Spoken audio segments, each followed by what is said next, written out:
Salut, c'est Greg, bienvenue dans cette nouvelle vidéo. Je t'avais dit il y a quelques semaines ou il y a quelques vidéos que j'allais te montrer comment j'organisais mon téléphone, comment j'en faisais un appareil pour créer plutôt que pour consommer, comment je m'en sers quoi et quelles applications j'utilise au quotidien. Donc ce qu'on va faire, c'est que je vais te montrer du coup mon écran directement de mon téléphone, je vais te montrer les applications que j'utilise et puis dans une deuxième partie de la vidéo je te montrerai les quelques stratégies et surtout les règles que j'ai mises en place avec mon téléphone pour en faire un allié plus qu'un ennemi et pour en faire un vrai outil de productivité. C'est ce qu'on verra dans la deuxième partie de la vidéo. Je te mets tout le sommaire de la vidéo en description et puis on commence avec ce qu'il y a sur mon téléphone et les applications que j'utilise et que je recommande.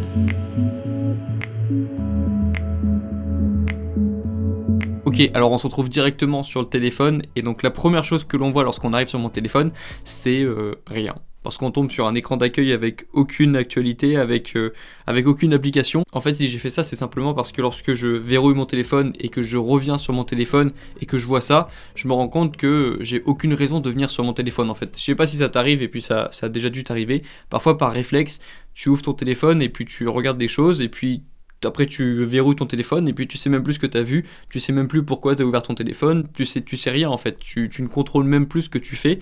Et donc moi je fais ça pour me rappeler que parfois j'ai même pas besoin de regarder mon téléphone et je sais que lorsque je retombe sur cette page blanche, c'est juste pour me rappeler à moi-même que j'ai d'autres choses à faire en fait, que j'ai d'autres choses de mieux à faire et que c'est pas forcément mon téléphone que j'ai besoin de regarder maintenant. Donc ça c'est la page d'accueil. Donc ensuite on tombe sur la première page. Alors on a plusieurs applications. Alors au début comme tout le monde j'avais chaque application rangée dans sa catégorie productivité, amis, famille, jeux, je sais pas. Ce qu'on fait tous au début, on se crée tous des petites catégories et puis au final moi je m'en fiche maintenant, j'ai pas besoin d'organiser bien mon téléphone, j'ai besoin d'organiser bien ma vie mais pas mon téléphone, c'est pas ce qui compte le plus. Donc on a Sleep Cycle qui est une application pour mieux dormir et qui te réveille pendant que tu es dans une phase de sommeil léger, donc je t'en avais déjà un petit peu parlé dans la vidéo 3 applications indispensables pour étudiants, je te renvoie à cette vidéo si tu veux en savoir plus sur cette application, c'est une bonne application. On a l'application caméra avec laquelle j'ai fait du coup mes premières vidéos YouTube, donc pour moi c'était une application très importante. On a aussi MyFitnessPal qui est une application ultra intéressante pour les sportifs et pour les sportives qui veulent compter leurs calories et qui est extrêmement connue dans le milieu du fitness, donc je peux te la recommander. On a Le Bon Coin parce que c'est comme ça que j'ai trouvé mon appartement. On a Winect, alors ça c'est pour retrouver mon chat lorsqu'il s'est perdu. On a mis un collier sur mon chat, c'est un chat très aventurier et du coup il arrive qu'on l'a déjà perdu une fois et du coup maintenant on lui a mis un collier pour plus qu'il se perde. On a l'application Philips Hue pour régler les lumières qu'il a derrière moi, donc je t'avais déjà montré comment je m'en servais, mais du coup ça me permet de changer les lumières que j'ai. Voilà, je t'avais déjà montré à quoi ça me servait, mais ça me sert à ça, du coup ça sert à gérer mes lumières connectées. On a Instagram, on a Unican, donc ça c'est une application faite par un pote qui m'avait permis de connecter mon calendrier d'étudiant directement à cette application pour éviter de passer toujours par le site de l'université. On a Degiro qui est l'application que j'utilise pour acheter des actions en bourse. On a Undercover qui est une application qui est un jeu en fait, c'est le... Comment ça s'appelle? Non, c'est ça le nom, c'est Undercover, c'est un jeu, c'est un jeu que je recommande. On a Slack qui est une application pour s'organiser, notamment en entreprise. On a Zoom du coup, on a l'UFC, on a Twitch. Ah oui, Twitch, parce que justement, je vous l'annonce officiellement dans cette vidéo, je me crée une chaîne Twitch et ce soir, je suis en live à partir de... Pas du tout. C'est juste pour regarder des lives sur Twitch. J'ai déjà un serveur Discord à gérer, ça suffit. Ensuite, on arrive à la deuxième page et donc là, on voit qu'il y a quelques catégories, mais que j'ai appelé 1, 2, 3, 4 pour éviter d'avoir trop de pages sur mon téléphone mais qui sont pas vraiment classées. Donc on a une application là qui peut vous être utile qui s'appelle Habit qui permet de calculer, de suivre l'évolution de vos habitudes, donc qui est sympa.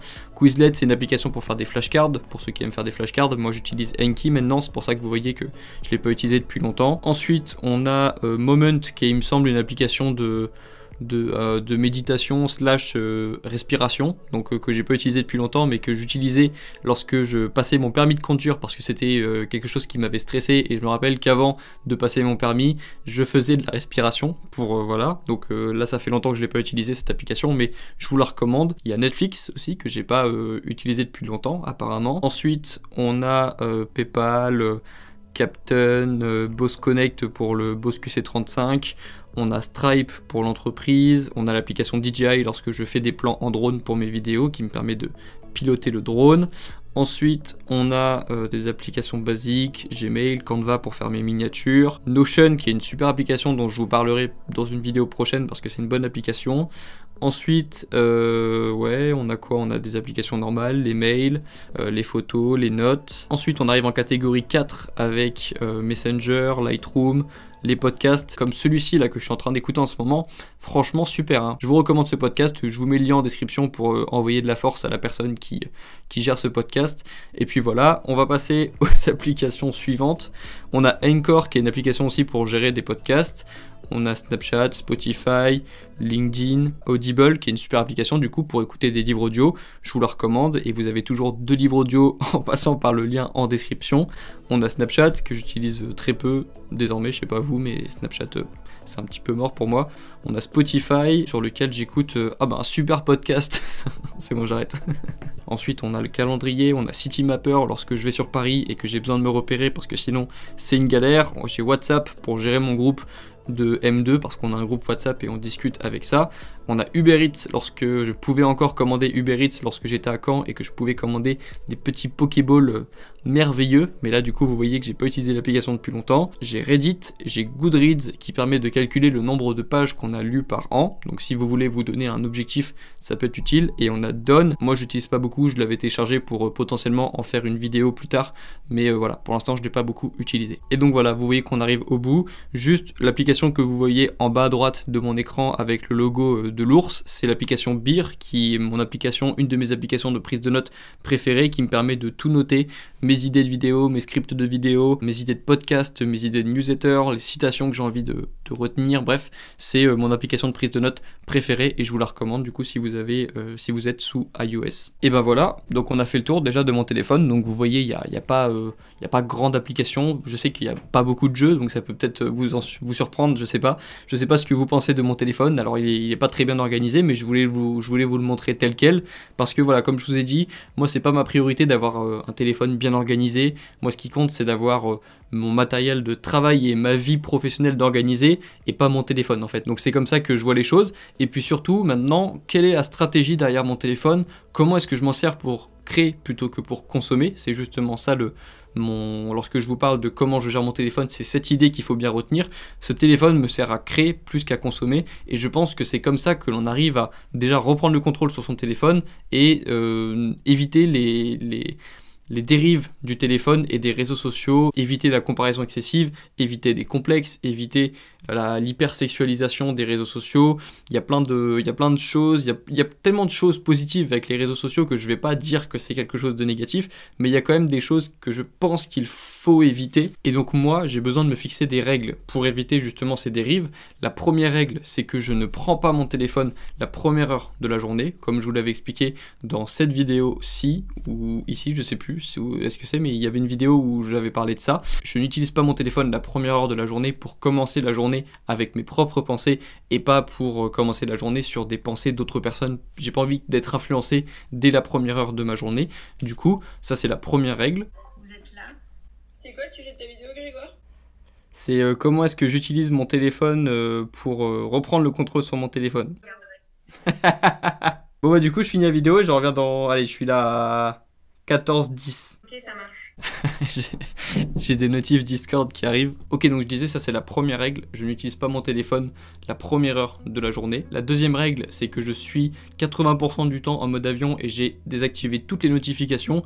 Instagram, Snapchat, réseaux sociaux, YouTube. J'ai aucune notification sur mon téléphone. Il est silencieux 100% du temps. Je t'invite à faire pareil du coup parce que tu vas le voir, ça n'a rien à voir. Ton téléphone, lorsqu'il est en mode silencieux et lorsque tu n'as pas de notification, c'est plus la même machine et c'est plus un appareil aussi oppressant. Et tu vas voir que les notifications sont aussi liées à ton anxiété en fait. Lorsque tu as moins de notifications, au début ça te fait un petit peu bizarre, mais après tu t'y habitues et tu te sens mieux et tu apprécies le calme que ça procure dans ta journée. La troisième règle, c'est que je supprime les influenceurs influenceurs inutiles, les influenceurs qui ne m'apprennent rien, qui ne culpabilisent, qui me font culpabiliser ou qui culpabilisent les autres ou qui mentent aux autres. Quand je dis des influenceurs culpabilisants, c'est dans le sens créer un complexe pour ensuite vendre le complexe. C'est un modèle qu'on voit beaucoup sur Instagram où il y a des influenceurs qui vont créer des complexes avec des photos retouchées pour ensuite vendre des fausses solutions pour résoudre les complexes qu'ils ont eux-mêmes créés en fait. Et ça c'est un modèle qu'on voit très souvent sur Instagram et c'est pas quelque chose que j'ai envie de voir en fait. Puis en plus en général c'est pas des influenceurs qui m'apprennent beaucoup de choses,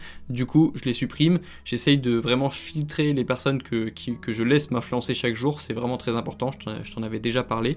Et du coup je supprime ces influenceurs là et j'essaye de suivre vraiment une poignée de personnes au quotidien pour ne pas avoir trop d'informations au quotidien, juste savoir comment ça va du côté de mes potes et suivre aussi quand même quelques influenceurs qui vont m'apprendre des choses, qui ont un contenu plus pédagogique, qui vont m'apprendre des choses en fait, qui vont progresser aussi eux, qui vont apprendre des choses et qui en cours de route du coup vont m'apprendre moi aussi des choses. Donc ce que j'appelle des bons influenceurs. Après chacun fait sa distinction, moi du coup c'est ce que je fais avec mon téléphone. Ça c'était mes règles du coup, et pour revenir à l'idée de créer plutôt que pour consommer, j'essaie d'utiliser mon téléphone pour du coup prendre des notes. Lorsque j'ai des idées qui me viennent et que j'ai pas de papier ou pas de bloc-notes à côté de moi, je vais prendre du coup mon téléphone, je vais noter mes idées.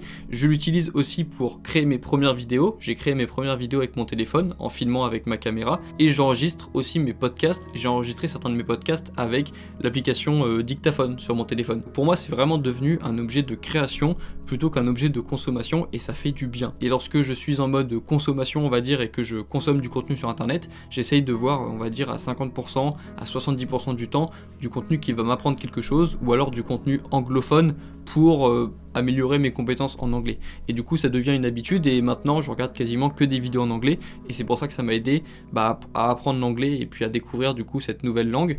Donc je trouve que le téléphone au final, lorsque on regarde mon utilisation, c'est vraiment un objet utile, c'est pas un objet diabolique comme on le présente dans les médias ou comme ça peut être le cas pour certaines personnes en fait. Ça peut être vraiment un objet qui te fait souffrir, vraiment, littéralement. Ça peut être un objet qui va te scotcher à l'écran, qui va te faire culpabiliser, donc c'est un objet dangereux, mais une fois que tu arrives à avoir une organisation et des règles en utilisant cet objet et que tu l'organises de la façon que tu veux et que tu t'en sers aussi pour faire ce que tu as envie de faire et pas juste subir l'information que tu reçois, c'est un super objet. Et du coup en conclusion, moi ce que je te conseille c'est d'avoir au moins une application de productivité comme Forest par exemple, ou une application Pomodoro qui va te faire des séances de révision de 25 minutes, 5 minutes de pause, 25 minutes, etc.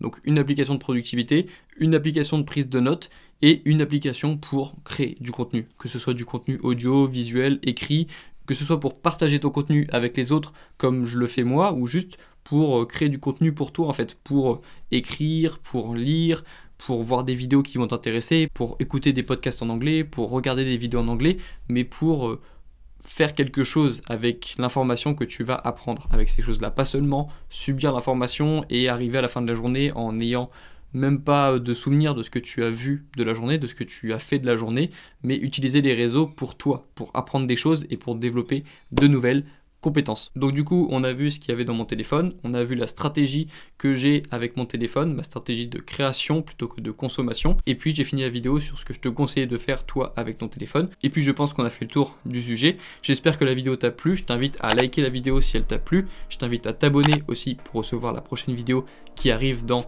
2 jours, je pense, ou 3 jours, je sais pas, mais qui arrive très bientôt. Et puis sinon on se retrouve très bientôt dans la prochaine vidéo. Bon courage dans tes projets et bon courage dans tes révisions. Ciao. Wake up, early mornings, late nights, hopping on a different flight. What's the meaning of life, ayy? Wake up, same-ish, different day. Make a wish, call it pray. Am I sick, am I okay, ayy? Stay up, late nights, still in pain. In my mind it decays as I try to make a change. See the sun, see it set, feel some pain, feel regret. All the same, what is next? I'm to blame for my head, life it changes.